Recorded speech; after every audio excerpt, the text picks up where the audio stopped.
தங்கம், இப்பதான் நீ ஒரு விஷயம் தெளிவா புரிஞ்சுக்கணும். ஆமா, நீ இப்போ நின்னுட்டு இருக்கிற இடம் சாதாரணமான இடம் இல்ல. இது வரைக்கும் நீ கடந்து வந்த வழி சுலபமான பாதையும் இல்ல. அதனாலதான் இப்போ உனக்கு சில விஷயங்கள் ரொம்ப கஷ்டமா தோணுது. அதுக்கு அர்த்தம் நீ பொறுப்போட வளர்ந்துகிட்டு இருக்கிற அறிகுறிதான். நீ எல்லாருக்கும் புரியிற வழியில போகல.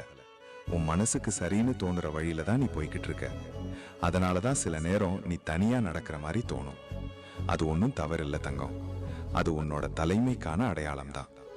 அதுக்காக இன்னும் நீ வேகமா ஓடவும் வேண்டாம், உடனே நின்று போகவும் வேண்டாம்.